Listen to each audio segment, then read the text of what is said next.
Rodrigão aqui, tô tentando reativar aqui o canal, trazendo aqui temas de gestão, espiritualidade, entre outros temas aí, talvez viagens que eu possa fazer, vou tentar gravar e trazer aqui para o YouTube, para que a gente possa ir crescendo junto também.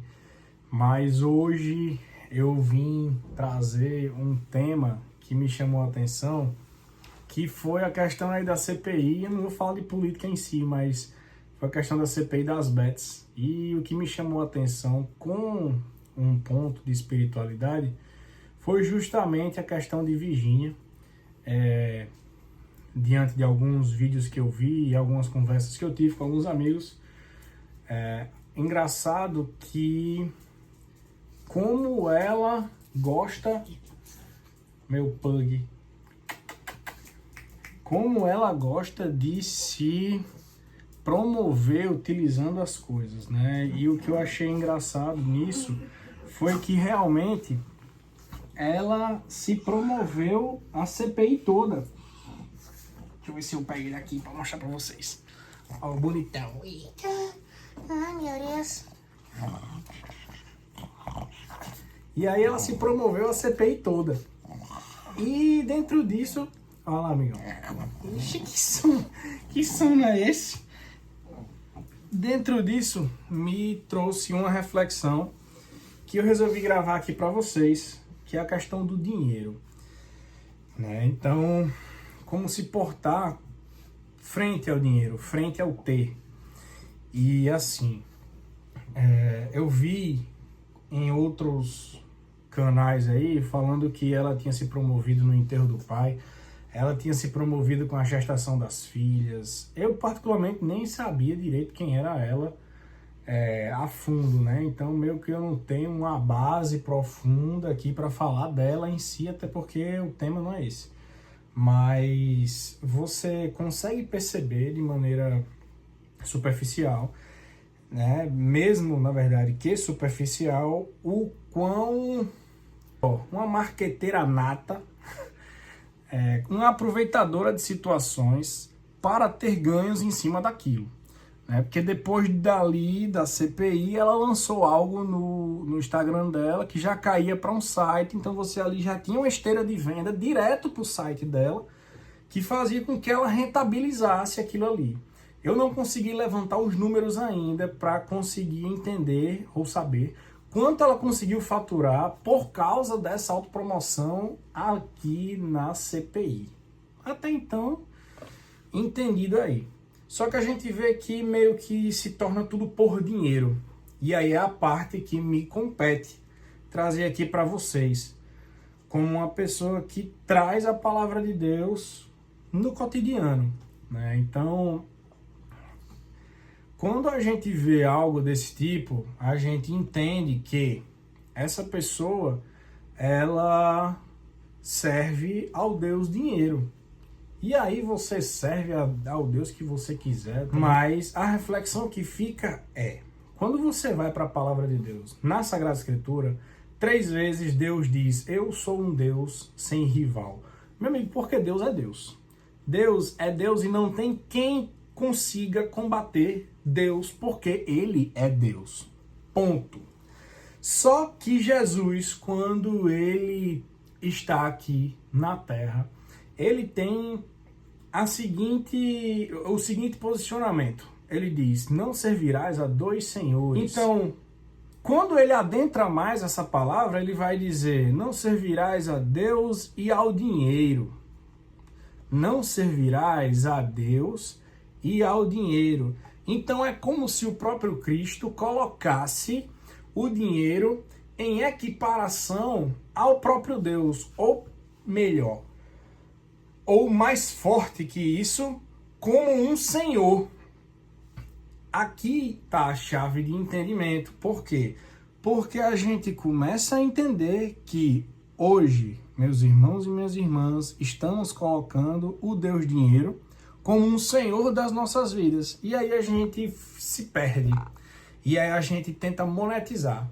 E a gente tenta nos comparar até mesmo com falsas realidades que a gente vê aqui na internet.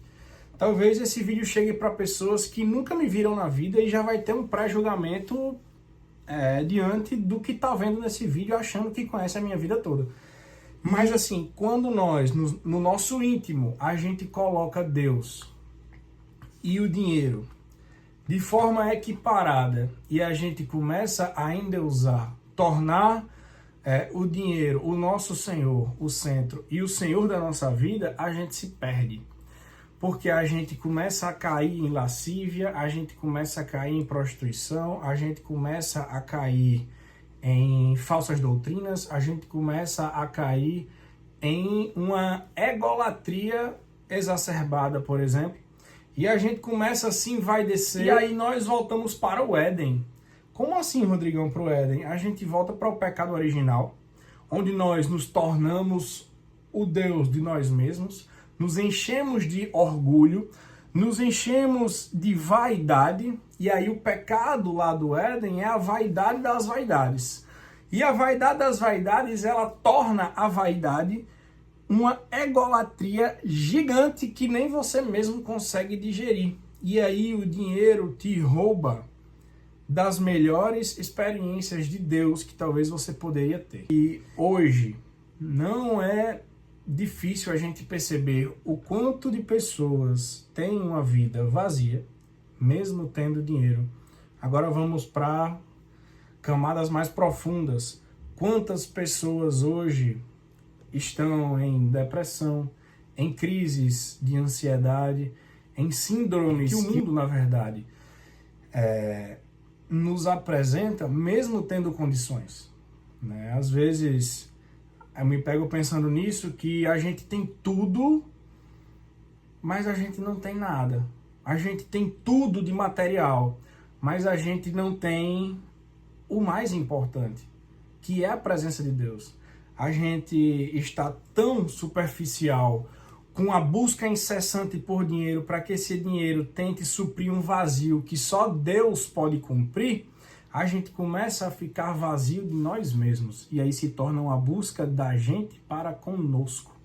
Uma busca gigantesca, tentando ser saciada por dinheiro. E aí Santo Agostinho ele vai dizer que o tamanho do vazio que você tem dentro de si é do tamanho completo de Deus. E aí quando a gente começa a buscar Deus fora dele, a gente não o encontra.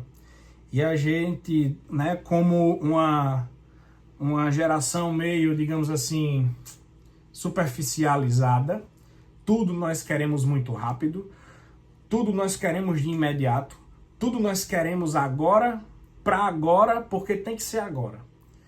E termina que a gente esquece do tempo de Deus.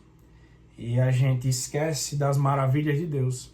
A gente esquece de esperar em Deus e o pior, nós esquecemos de viver segundo a misericórdia e segundo a providência de Deus. E aí isso aqui é uma equação que Deus sendo Deus, nós temos que servir a Ele e não o contrário. Hoje a gente transformou Deus em um terceirizado executador de milagres. Que quando você está mal, você pede o seu milagre agora, para que Deus atenda agora, porque o tempo é agora. Até porque você não sabe se você vai estar vivo amanhã, né? Assim que a gente fala. Então, eu queria só trazer esse vídeo dessa maneira, para não perder aqui o tempo de realmente tocar talvez o coração de pessoas que estejam deixando se influenciar por influenciadores que não influenciam em nada. Influenciadores do nada é a nossa geração. Somos influencers de nada. Nós não influenciamos ninguém ao bem, nem influenciamos as pessoas a tentarem melhorar. A gente só quer realmente se comparar e inflar o nosso ego e tentar fazer com que a gente pareça melhor tendo aquilo que a gente não tem, né? Então é só uma reflexão, mas que a gente não esqueça da palavra de Jesus em que ele diz: não servirás a dois senhores, aquele que serve a Deus e ao dinheiro é mentiroso. Aquele que serve a dois senhores, na verdade, não serve a nenhum. E aquele que serve e que diz que serve a Deus, mas serve ao dinheiro, tá só suprindo aí, possivelmente, um vazio que vem conquistando, como diria o saudoso Cartola, em que ele diz que é um abismo que a gente cava com os nossos próprios pés. E é um abismo fundo, porque um abismo gera um novo abismo. Então, quando a gente começa a servir ao dinheiro, mais abismos vão nascendo e a gente começa a cair em pecados veniais, começa a cair em pecados mortais, começa a cair em abismos cada vez mais fundos que roubam a gente da gente mesmo e, o pior, roubam a nossa alma para a eternidade. Então, cuidado com a busca incessante por dinheiro,